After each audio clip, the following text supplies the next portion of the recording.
मेरठ में सड़क पर युवती की सिरकटी लाश बरामद हुई। मामले में हुआ बड़ा खुलासा। पुलिस ने युवती के पिता और भाई को हिरासत में लिया। पिता की निशानदेही पर युवती के सिर की तलाश जारी। निकाह का विरोध करने पर पिता ने बेटी की गर्दन काटी। शव को ठिकाने लगाने के लिए सड़क पर फेंका। हॉरर किलिंग की घटना से इलाके में दहशत। थाना लिसाड़ी गेट क्षेत्र का है मामला। आइए सुनते हैं वरिष्ठ पुलिस अधीक्षक महोदय ने इस घटना को लेकर क्या कहा। एसपी साहब, एक ब्लाइंड केस वर्कआउट किया गया जिसमें पुलिस एक शव का सिर तलाश रही थी। क्या है पूरा खुलासा और क्या निकल कर आया? आप सभी को जानकारी है, 12 अगस्त की सवेरे एक युवती का शव एक मिला था और पुलिस के लिए काफ़ी बड़ा चैलेंज था क्योंकि उसका सर नहीं था और उसकी पहचान मिटाने का प्रयास किया गया था। पुलिस ने तुरंत ही इसमें धारा 302 दूसरे का अभियोग पंजीकृत किया था और हमारी कई टीमें इसमें लग गई थी क्योंकि ये चैलेंज था, पूरी तरीके से ब्लाइंड केस था। जितनी गुमशुदगियाँ आसपास के जनपदों में और अपने जनपद में हमारी थी, उन सबको क्रॉस चेक कराया गया। उनके वादियों को और गवाहों को बुला करके पहचान कराई गई, लेकिन इसमें किसी प्रकार से पहचान नहीं हो पाई। अंत में इसका पंचायतनामा पोस्टमार्टम भर के कराने के बाद में इनका क्रिमेशन कर दिया गया था, दफीना किया गया था और इनका डीएनए की सैंपलिंग कराई गई थी ताकि भविष्य में इसमें कोई सफलता मिलने पर डीएनए की प्रोफाइलिंग से मैचिंग कराई जा सके। इसमें हमारी सर्विलांस, एसओजी और थाना लिसाड़ी गेट की जॉइंट टीम्स लगी हुई थी।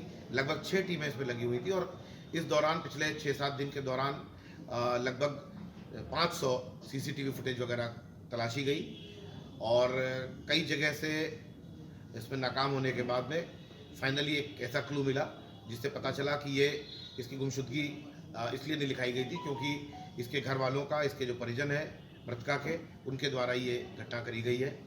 और पुलिस ने इस सारे क्लूज पर काम करते हुए इसमें घटना में जो शामिल थे माता और पिता, इन दोनों को गिरफ्तार किया है। इनकी निशानदेही पर जो मृतका का जो सर धड़ से अलग कर दिया गया था उसको कल रात से अब तक लगातार कई घंटों की मशक्कत के बाद में एक नाले से बरामद किया है।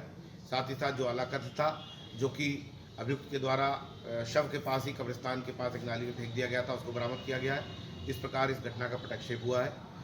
अब इसके आगे हमारे साक्ष्य का मिलान किया जाएगा और जो डीएनए है, डीएनए से सैंपल से इस चीज़ का एस्टेब्लिश किया जाएगा। हालांकि इन लोगों ने इस बात को स्वीकार किया है, इकबाल किया है अपने जुर्म का।